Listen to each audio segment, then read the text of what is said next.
Okay, Kim, so we're talking about the deal that you just found on the lake in Wisconsin. Yeah. And hit me with how you found it first. Okay. I've been working with this realtor and he knows what I want to do. And he's a contractor too. So he's definitely in it because he wants to have a repair job too, as well. So I explained to him what I wanted and we've been looking probably for a property. We've come across some and we're like, just not the right one. So I gave him offers and stuff, but they were never accepted because, I like lowballed them all based on our calculations on what's the best offer to make. So anyways, it came up on the listing and you have to move on them fast here because we're on the lake, right? They go fast. He's like, oh, there's one for 95,000 in, I can meet you there at 1:00. It was listed for 95. But Kim, we're investors and that's what we do. We buy with no contingency, no inspection. Yeah, that's what I did. Yeah, no closing costs. But I took the realtor in there with me. He was already in there with me and he's a contractor. There's all kinds of issues in there. This looks kind of scary to me. And he's like, oh, this ain't no big deal. This is what we need to do, which is scary to me. It was not scary. We were going to go in with like 80,000. I have so many offers on this property right now at this price, right? So he calls me back. He goes, well, do you just want to forget it? Because, you're going to get into a bidding war. If not, let's just walk away. And I said, well, I don't know. I feel something about this particular property. I just feel that it's right, even though I'm scared about some of the things. He's like, okay, well, let's do this. He goes, then you're going to have to give up some contingencies. And they would only allow cash off. I have enough funds to prove that I can cover so anyways, that's how I got it off the MLS. Single family home. We're going to take a 2-bedroom into a 3-bedroom and try to add a half bath to up the value. Now, one of the properties just sold down my block, 2 bedrooms, 1 bath for 300,000. Now, so let's talk about your rehab. So we sat down and did a quick thing without the spreadsheet, but being a contractor, he knows all those different things. I had just had my house rebuilt from a fire. So I know the going rate of a lot of these things. And I had the insurance sheet. We sat down and we figured at the really high end, it was like $100,000. I told him if I have to go higher on the sales price, we're going to have to come down on the price. So we're going to sit down tomorrow. And we're going to go over all the stuff that we're going to do. So we're going to go over sure that rehab estimate is spot on. Yeah. You already know your purchase price. So then we've got our all in. We just got to figure out what our financing costs are going to be. Right. So that we have our holding costs along with the interest that you're going to be paying if you're paying, or are we, depending on what lender you're using, it would going with a regular bank. They might have a problem with the rehab. Because he got an interest rate of 6.5 plus he got the purchase price plus the rehab through the bank. Sweet. Yeah, oh, that's great. Right. Now, what do you think, Kim? What do you think you could push the after repair value to on this thing? Well, here's the thing. I'm getting comps from the realtor between 250 and 300. So I averaged it to I just went with an average of 280. Okay. Now, so your all in price is well below that 80%. Correct. Which is awesome because when we refinance out of this, because your exit strategy is short-term rental. Correct. And then you've got less money in it than the bank will lend you, which means that you could pull extra cash out and use it towards your next property, right? Exactly. Now, did you do the research on what the going rates are for short-term rentals in your area? Yes. Well, I know because I had a fire last year and I had to do rents. I did 1 month in a short-term rental, 5,000 for the month, 5,000 for the month. The guy next door to me is getting $250 a day on his short-term rental. And he's booked up pretty much every weekend, maybe a few days in the week. He's not booked up. Right. That's fantastic. That is absolutely incredible. Congratulations on that. That's so awesome. I'm excited about this one. I think I'll make this work. Even if I cut even and I start the short-term rentals, I'm making all the money on the short-term rental. Thank you. You made me feel better about it by us just talking and discussing the terms and stuff. You can't afford Lake Geneva anymore, right? It's just stupid priced. So he said that the lady just wants to get out of her mortgage because the people in there, I think, were growing some kind of weed or something in the house. Okay. So the police came, and there's a big hassle going on. So because of all this, I think she's just embarrassed too. And she wants to get out. Right. Sure. But I think she's having a hard time getting the people out. So that may be something we have to worry about. But I think her way of getting them out is saying she's selling. I'm done. You got to get out. Right. Yeah. And have your real estate attorney check that out because transfer of title in some states is an exclusion to eviction. You can't convict? No, meaning that the eviction process is expedited. Oh, okay. Right. So it doesn't have to go through the entire process. It's just basically, hey, listen, we're giving you 30 days notice. this property's been sold, you have 30 days to vacate. But check with your attorney because they'll be able to give you a little bit more advice on that. That sounds good. Okay, I'll Yeah. do that. I got I that gotta find a good information from attorney out here. someone out That's of another thing. Pittsburgh. So that does not happen in New Jersey. In New Jersey, it doesn't matter if they're a squatter and you sell the property, they still have rights. Yeah, squatter rights. No, I think my realtor was telling me they have squatter rights. So we'll have to see how we're gonna deal with that if we do. Yeah. Another thing is they cut down a tree on the property that I'm, have a contract on. So I'm gonna see if I can sell all this big lots of wood to somebody who wants to take it and cut it up and sell It's it. Wisconsin. They have winter. Yeah, someone's gonna want it for firewood. That's what I'm saying. So I'm gonna try to get a little bit of money out of that, right? I think we're turning the garage into a bedroom because it's like one of those one car garages, right? Okay. And we're gonna knock down the sheds and kind of put a carport over there. So Okay. the That carport. was going to be my point. Yeah. Basically what I was going to say to you or ask you rather was, have you looked at what is the value of a property with versus without a garage or a lean-to of some sort? Yeah, so we looked at different ways. If we add another bedroom and a bathroom and put the carport in, it should work. The one over here that's sold is 2 bedrooms, 1 bath, no garage, just gravel. Right? It's over 300,000. I was in shock when I saw that. I was Nice. like, what? Okay, well, great. Nice. All the better to me and all the better to the house I have here now too. So Very nice. yeah, and then when we move to Florida, I'm just going to keep this as a short-term rental too, the one I'm living in. And then you have 2 streams of income, 3 potentially. Yeah. So I'll have this, and then I have my condo in Florida because we bought a lot in South Carolina, and that's where we're eventually going to end up. Okay. Have you looked at any property managers out there for short-term rentals? I'm going to. Okay, great. Any idea what those rates might be? Do you have a guess? Yeah, well, in Florida, I'm paying 10%. I'm assuming it's going to be about the same here, 10%, but I'm going to check because it's a Short-term rentals are yeah, usually higher, but okay. 10% is what I'm paying over there. That's awesome. It That's might be a really little bit good. more here because it's more like a beachy. Well, Florida is too because I'm on the water over there too. It's just a different vibe here, so I got to start checking. I'm going to call around and do that too. Great. It's just a lot of phone calls and networking and stuff. Well, You I didn't went think I'd be from- good at it, but actually I'm pretty good at it. I don't care. You what went people from say. 1 rental property to 4 potentially in a matter of months. Yeah, wouldn't that be crazy? It's amazing. It's absolutely, I'm so proud of you. That's outstanding. I knew what it was. I knew I wanted to do it. I knew I could do it. I'm going to say this program has given me the confidence to do it. I didn't know about hard money lenders. I didn't know. I've met so many people now that you just network with them, and there's just, people flying, sending properties to each other all the time, and kind of everybody's in there to kind of help each other. It's kind of, it's really nice. Yeah. But I got to say, doing this program has really upped my game and my confidence. That's awesome.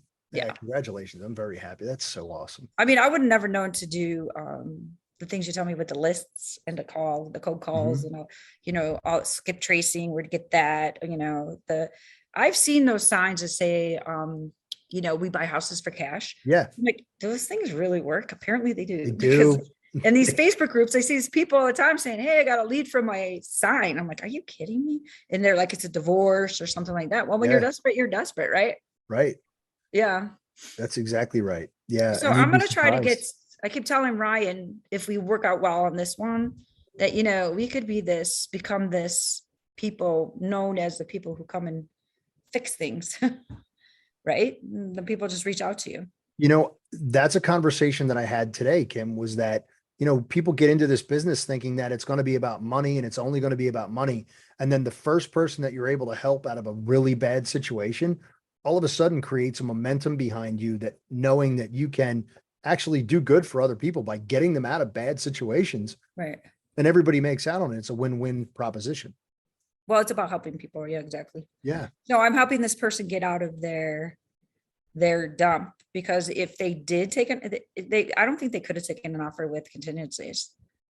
It just has too many issues. And if they had to just fix all that stuff, I just get it. So, are you nervous about, the only other thing that I'm kind of nervous about is the change in the economy. But here's the thing that I learned. We make our money when we buy, not when we sell, right? That's correct. So we got to try to get the best deal we can when we buy. And if you get the best deal you can buy, there's always going to be someone that will be able to buy, even though the interest rates are so high and stuff like that, right?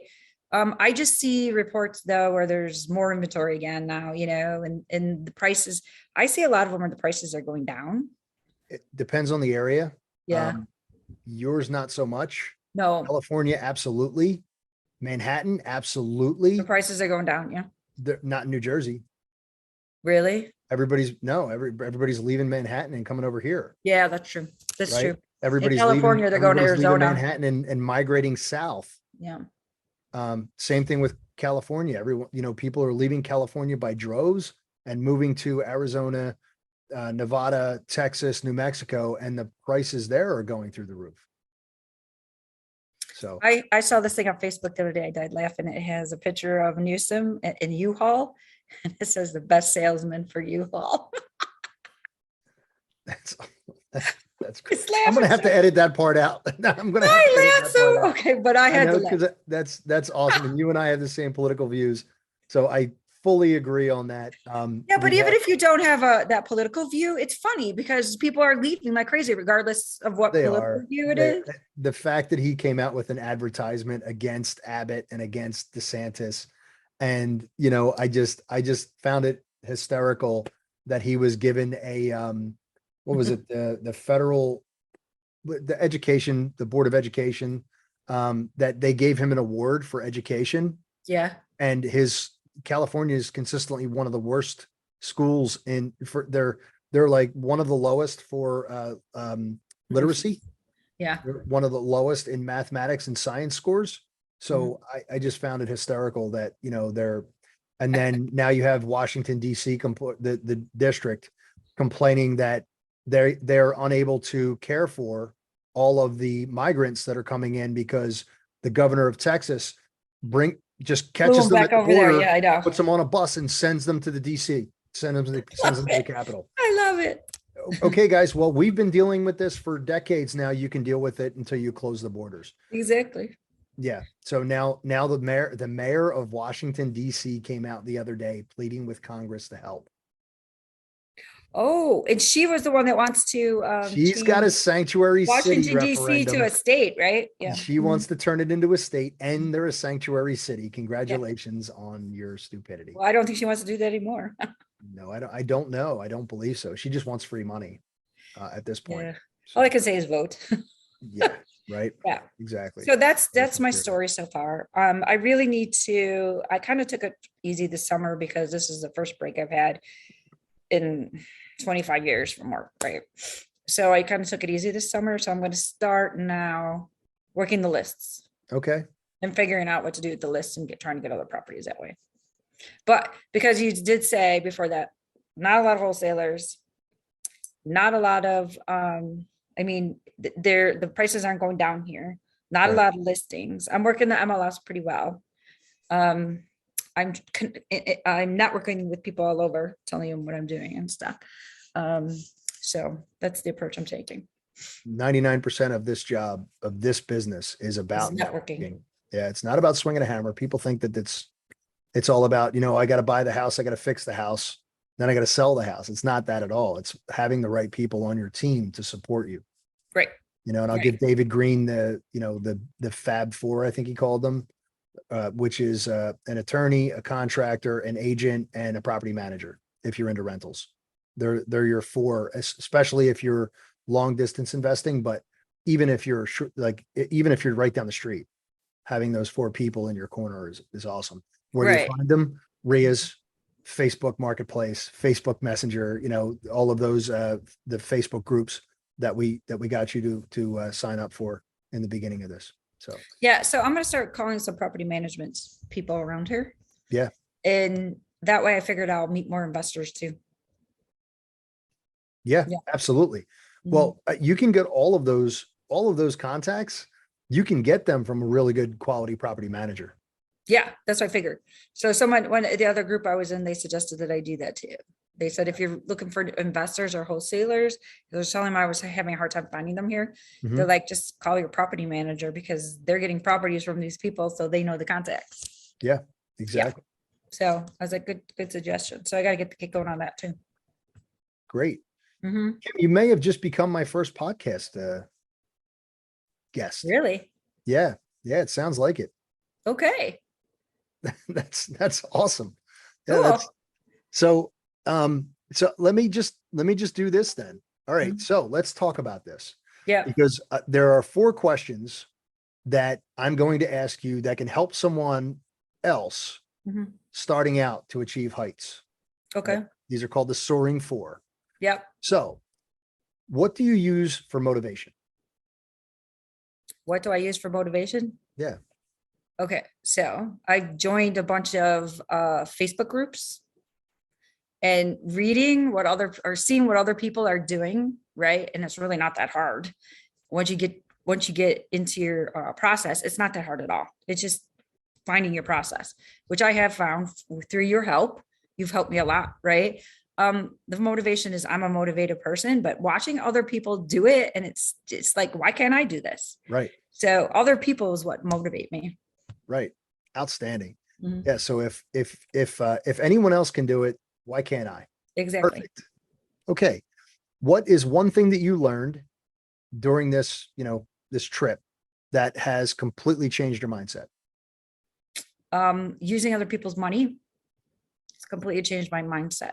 I always thought that I had to go through the traditional bank, and that always requires you putting a bunch of money down or showing all this collateral and all that stuff. But learning about these hard money lenders and private lenders and calling them and talking to them and stuff, Hmm? there's not a lot of requirements you need. Obviously, it costs you a little bit more.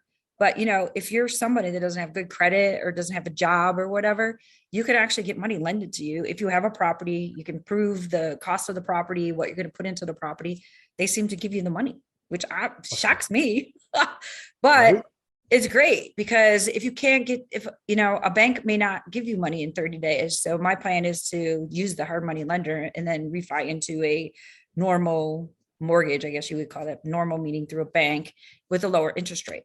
So that's one thing that I really found. Also, that networking really has gotten me into a different place.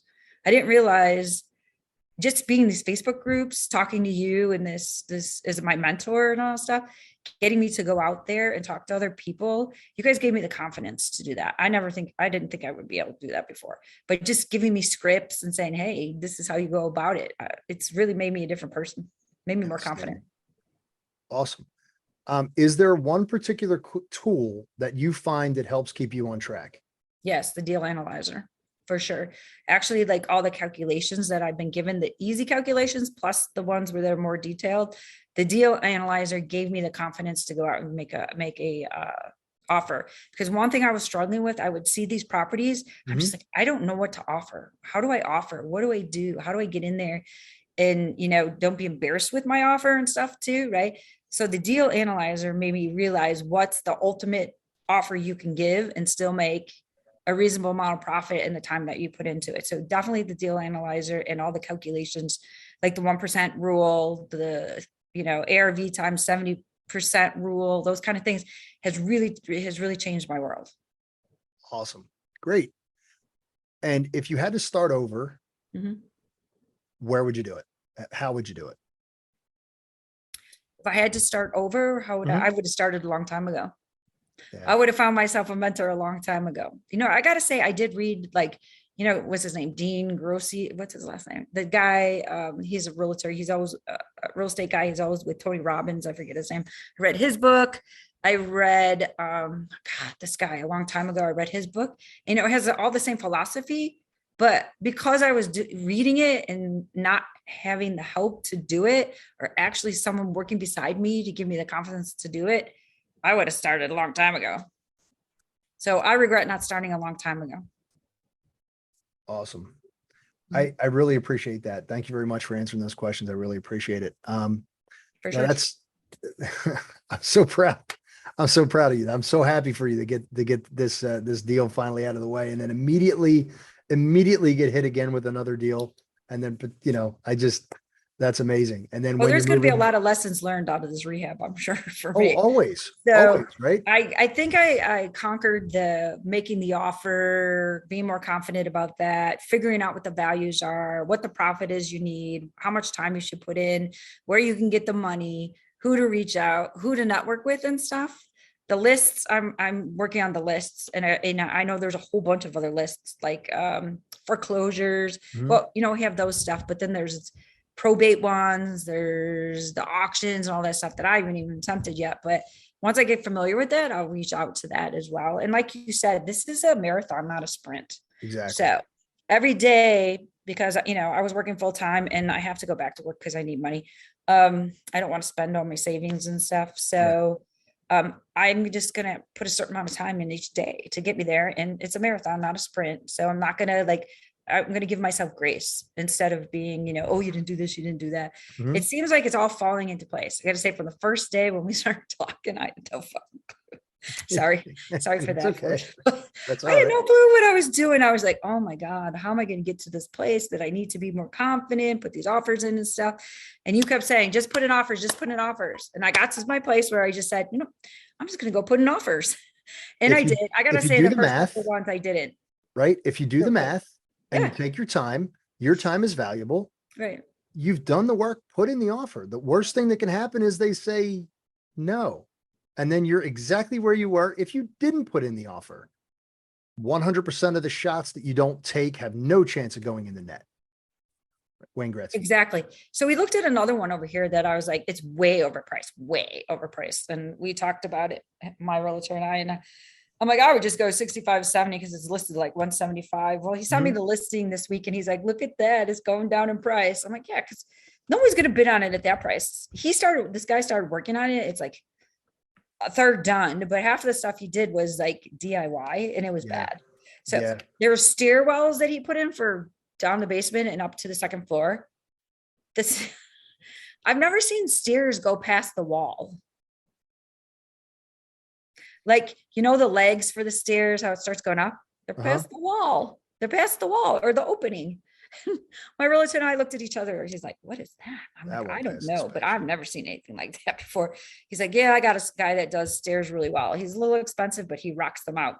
And I'm like, well, you get what you pay for it, right? Mm-hmm. But this guy, you could tell the person who's selling it did it by themselves and they just did a bad job. Yeah. Now, there's a lot of things that have to be repaired, redone.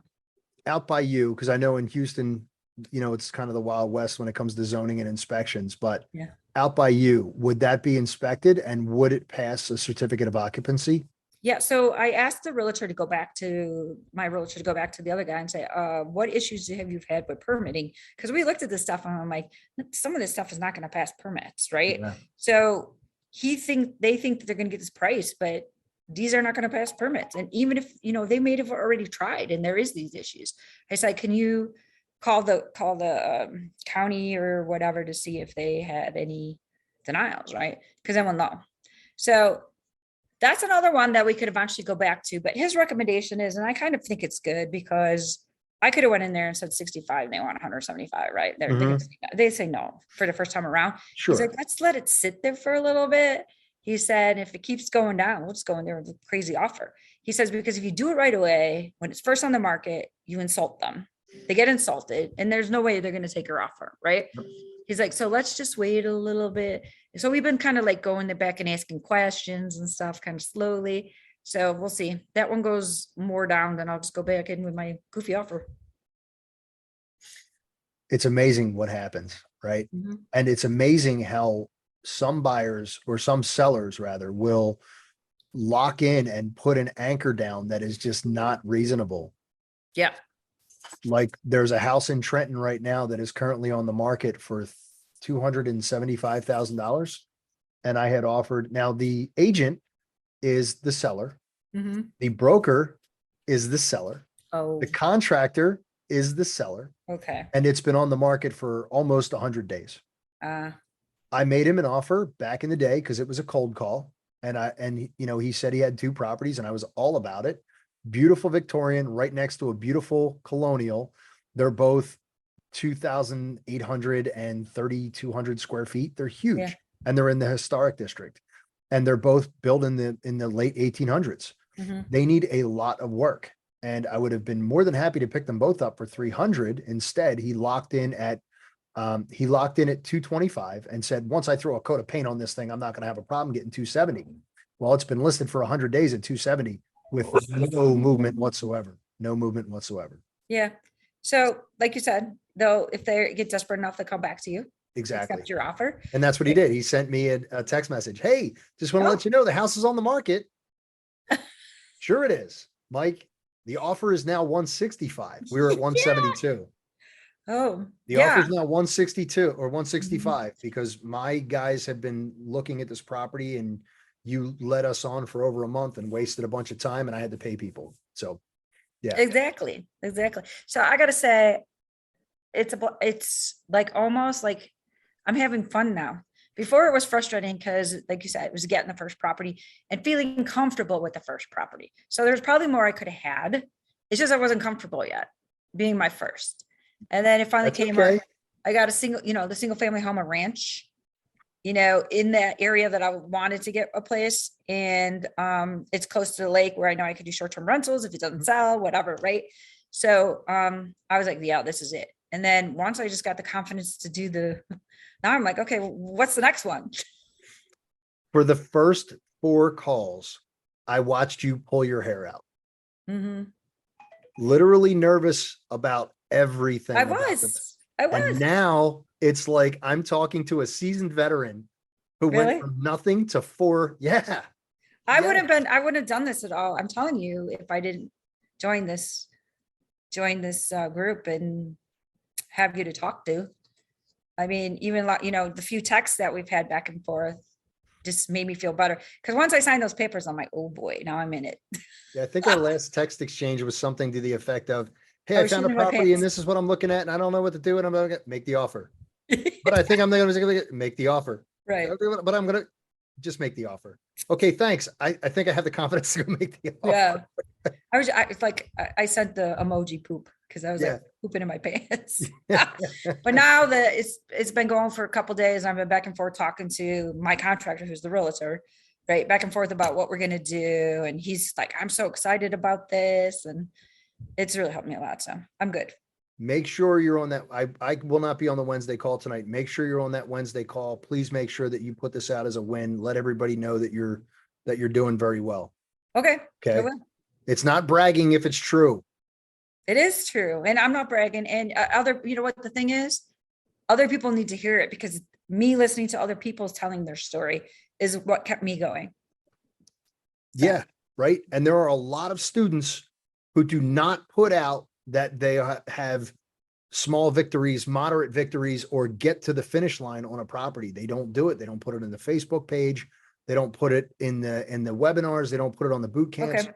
They keep everything, tight knit. Everybody needs to know that this is a successful process if you follow the guidelines.